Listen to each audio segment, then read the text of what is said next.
Every swipe feels harmless. A small charge for groceries. A quick tap for gas. Maybe that new outfit you've been eyeing. You'll pay it off later. But those little swipes build up. And before you know it, you're not just paying for what you bought. You're paying for the interest, the fees, and the stress that comes with it. Right now, more Americans are drowning in credit card debt than at any other time in history. Over $1.3 trillion and counting. The highest level ever recorded. And the cruelest part? The system was built to keep it that way. This isn't just about bad spending habits, it's about a financial trap designed to make ordinary people slaves to debt for life. Let's be honest, credit cards were never about convenience. They were about control. For decades, banks sold us a dream. Buy now, pay later. Enjoy life today. They made it sound like freedom, but for millions of Americans, that freedom has turned into a cage. A cage lined with 29% interest rates, hidden late fees, and fine print so complex even lawyers get confused. In 2025, the average American household now carries over $10,000 in credit card debt, and nearly half of them can't pay off their balances each month. They're trapped in what economists call revolving debt. But what it really means is you're paying for the same purchases again and again, for years. And as inflation keeps prices high and wages struggle to keep up, more people are turning to credit just to survive. Groceries, rent, gas, even medical bills. Credit cards aren't luxury tools anymore. They're lifelines. And those lifelines come with chains. The story of credit card debt in America is not just about money. It's about trust. Trust that was broken long ago. For decades, Americans believed the promise that credit cards represented convenience, progress, and opportunity. It was the shiny piece of plastic that said, "You belong. You're part of the modern economy. You can have what you need, even what you want, today." It was marketed as freedom, a passport to the middle class. But behind that illusion was a trap so subtle, so carefully designed, that by the time most people realized they were caught, they were already too deep to climb out. To understand how credit card debt became a crisis, we have to go back to the beginning, to when credit wasn't a tool for everyone.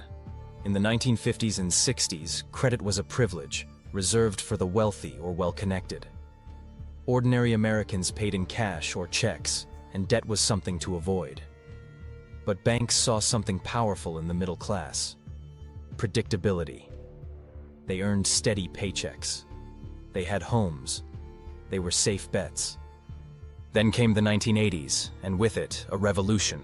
Not one fought on battlefields, but in boardrooms and on balance sheets. It was the era of deregulation, when financial institutions lobbied to loosen restrictions on interest rates and lending practices. For the first time, banks could charge whatever interest rate the market would bear. And they discovered something astonishing. When you give people easy credit, they spend more than they ever could before. By the early 1990s, the game was in full swing. Mailboxes across America overflowed with pre-approved credit card offers. "Congratulations, you've been selected." The language of validation, not risk. Companies realized that lending money wasn't about helping people buy things. It was about keeping them paying. Forever. The real profits didn't come from responsible customers who paid their balances on time. The gold mine was in the people who couldn't. Those customers had a name in the industry: revolvers. Not because they revolved around anything meaningful, but because they revolved their balances, month after month, year after year, never quite paying it off. To Wall Street, they were the ideal customer. They kept the interest flowing. They kept the machine running. Behind closed doors, executives began designing a system built to encourage that behavior. They introduced minimum payments, a genius psychological trick. It gave consumers the illusion of control. You didn't have to pay off everything, just the minimum. But the math was devastating. Someone who owed $5,000 and only paid the minimum each month could end up paying nearly $12,000 in total over 15 or 16 years. That's not repayment. That's slow-motion financial bleeding. Every part of the credit card experience was engineered to exploit human nature. The rewards points, the cashback bonuses, the shiny metallic cards that feel luxurious in your hand, all of it designed to stimulate emotion, not logic. Behavioral economists later proved what these companies already knew. When you pay with a credit card, your brain registers less pain than when you pay with cash. You spend more freely, more impulsively. It doesn't feel real, until the bill arrives. And when it does, the trap tightens. The numbers today are staggering. The average credit card interest rate in the US now exceeds 25%, and for those with poor credit, it can reach as high as 35%. That's not borrowing, that's predation. Americans now collectively owe more than $1.3 trillion in revolving credit card debt. To put that into perspective, that's larger than the entire GDP of Mexico. Every month, tens of billions of dollars are siphoned from working families straight into the coffers of major banks and financial institutions. But this isn't just an accident of the economy, it's a business model. In 2024, Capital One, Chase, and Citigroup reported record profits. Not because more Americans were prospering, but because more Americans were struggling. Their earnings surged as delinquencies rose, because late fees and interest penalties are the product. They're not bugs in the system. They're the engine that keeps it running. The cruelty of this system lies in its invisibility. Credit card debt doesn't cause a single catastrophic event, like a stock market crash or housing collapse. It's slow, quiet, personal. It eats away at individuals and families one missed payment at a time. It doesn't make the headlines. It makes the hospital visits, the divorces, the sleepless nights. And the cultural shame that comes with debt is part of the trap. We've been conditioned to believe that debt equals irresponsibility, that being in debt means you failed. But how do you call it failure when the system is designed to push you there? Consider this. In the past 5 years, the cost of living in America has risen faster than at any point since the 1970s. Rent is up over 30% in major cities. Groceries have soared nearly 25%. Healthcare costs have become unmanageable for the average family. And wages? They've barely moved. When you adjust for inflation, real wages for the middle and working classes have been stagnant for decades. So people reach for the only tool left, credit. They don't use cards for luxuries anymore. They use them to survive, to cover a trip to the doctor, to pay the electricity bill, to fill the gas tank before payday. This is the quiet desperation of modern America, a society where even survival now comes with interest. And as more people fall behind, another layer of exploitation appears, the debt collection industry. Once you default, your debt is often sold to third-party collectors for pennies on the dollar. These companies make money by hounding you, calling, emailing, threatening lawsuits, to collect debts that the original lender has already written off as profit. It's a second wave of punishment for the same mistake. Then there's the psychological toll.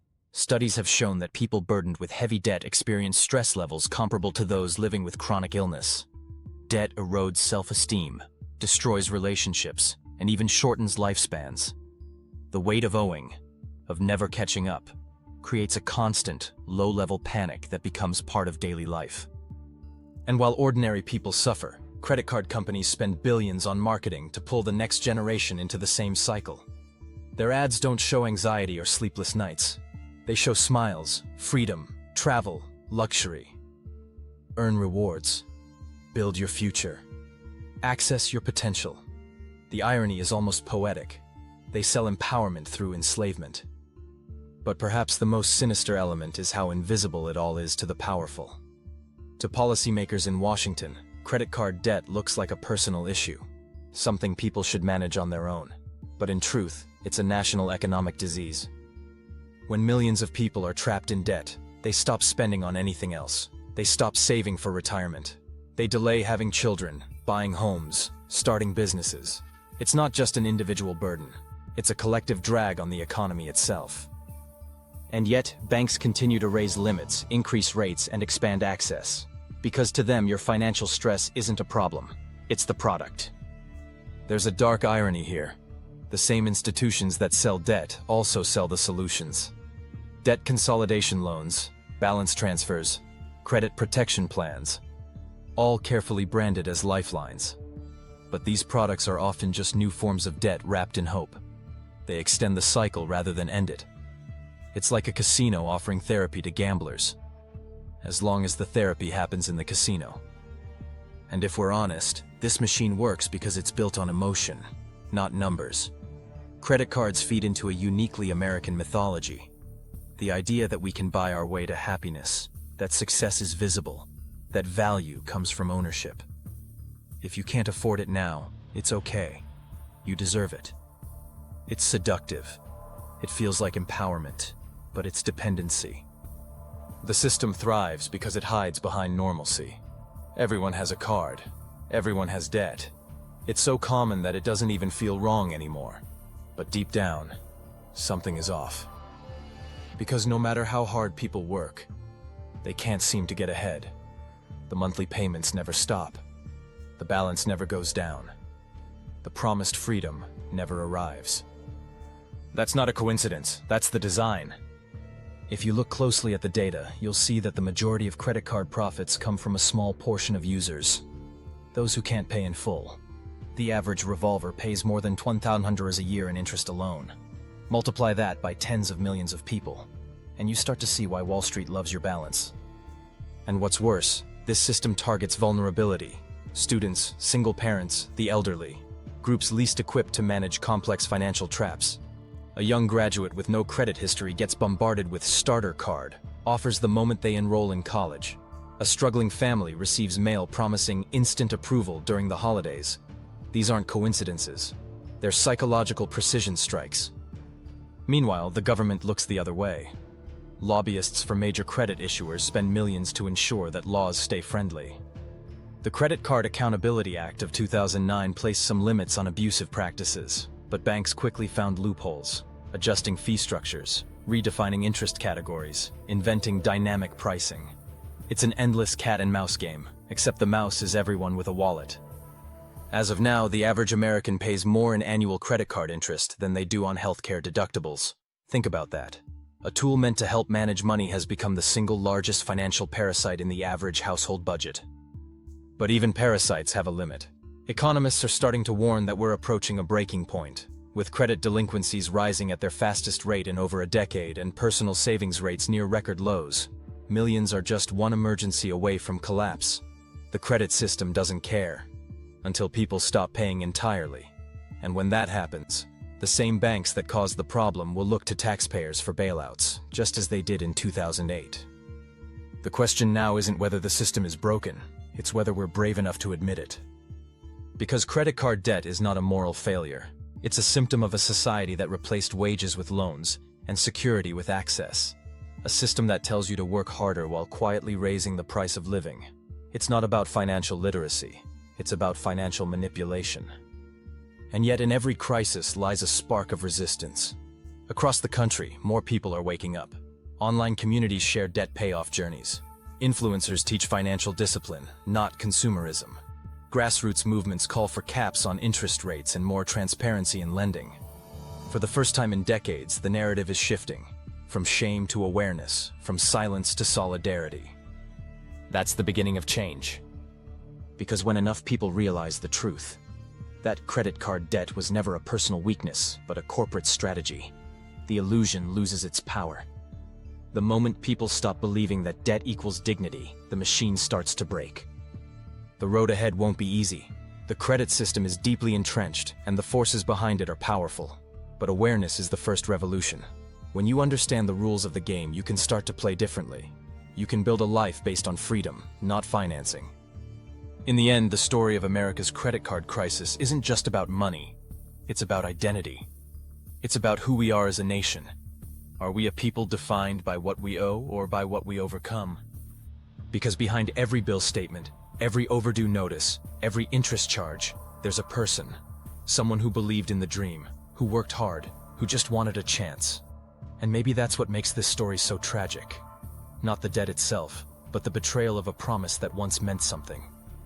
If America ever hopes to reclaim that promise, it starts here. With truth, with courage, and with the decision to stop swiping and start fighting back. So what's next? If current trends continue, we could see a credit crisis that mirrors the mortgage collapse of 2008. But this time, it's not houses at risk. It's people. Millions of Americans could default on unsecured debt, crushing consumer credit markets. Banks will tighten lending. Interest rates could climb even higher. And in a nation built on consumer spending, that means a slowdown. Or worse, a social collapse where debt becomes the defining line between survival and ruin. But there's another scenario too. A growing wave of financial awareness is spreading online. People learning to fight back.